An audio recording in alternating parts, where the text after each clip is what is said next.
Folks living in Provo growing accustomed to hearing a roar from South Field this time of year as the rugby team makes its traditional run at the national championship.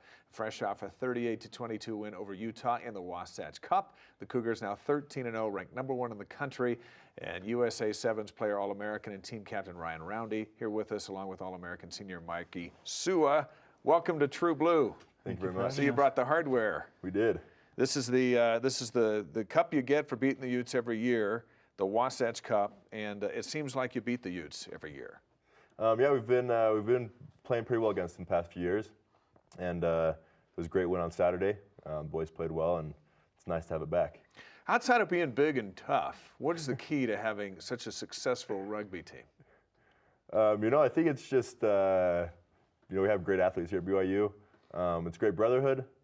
We enjoy playing together. We love playing the game, and it's nice to have something to do other than school. Both you guys out of Salt Lake Valley, attending high school, so beating the Utes every year has got to feel pretty good, Mikey. It sure does. Yeah, there are our tribal, in every sport, but yeah, especially in rugby, we grew up with some of these guys. We know a lot of them, and yeah, it's always nice to beat the Utes. Some highlights from the victory, 38-22.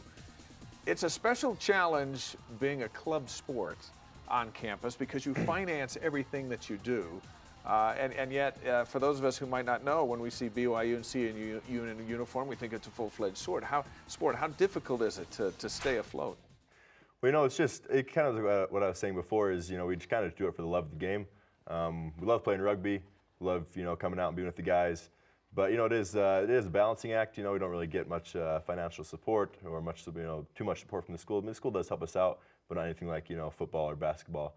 But they help us out, and you just got to know how to balance between school and work and put in enough time for rugby so we can be successful. But it's fun. We make it work. And the alumni watching can kick in some cash too. Right? Exactly. Yeah, they help us out. Anytime. Mikey, you made your TV debut earlier in the year on a special night for us with the Blaine Awards, and let's take a look at your performance, which might be Best Actor in a Supporting Role, as Blaine tried to make his way through the throng of media. Yeah. And there you are on his right. This is my big break.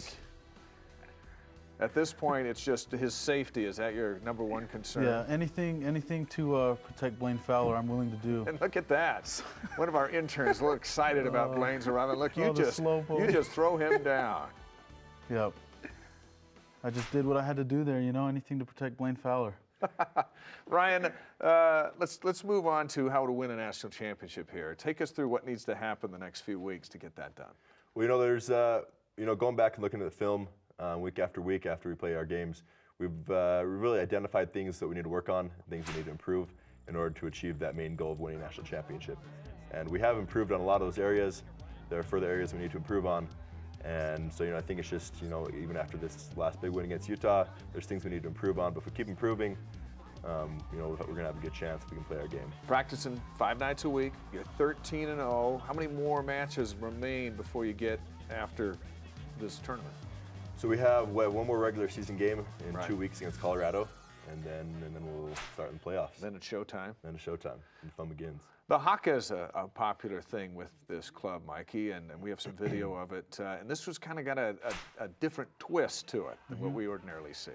Yeah, our specific haka that we do here for the BYU Rugby team was one of our coaches, Wayne Tarfiti. He's from New Zealand, and his brother actually wrote this haka for us, for our team to do. It's a story about the 2,000 stripling warriors from the Book of Mormon, and so that's what makes it unique to our team here. Well, those guys were pretty tough. It seems to carry over because you guys are pretty tough. Exactly. You got a couple of guys on this rugby team looking to make an impact on the football team. Paul Lasike and Ray Forrester, can they make the transition? Do you think they'll be able to be impact players over there? I think they will be able to. They're great athletes. I mean, they're freak athletes. They're big, strong, fast guys, and they're really put on the football pads before, so it'll be interesting to see. But I think they'll be able to make an impact. So I'm excited to see what happens. Okay, well, we've already got this trophy. We're looking for one more this season, right? The national championship. That's right. Ryan and Mikey, good luck to both of you. Okay, and to the team. Thank you. Thanks for being here on True Blue. The regular season home finale again against Colorado on April 21st, 3 o'clock Eastern time.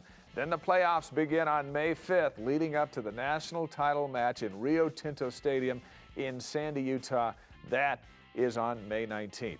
And sticking with rugby, this week's BYU TV Sports Play of the Week comes from former BYU football player, now rugby player, Malosi Tau, who stole the pass and took it to the try zone during Saturday's Wasatch Cup victory. Congratulations again to the team for their big win over the Utes.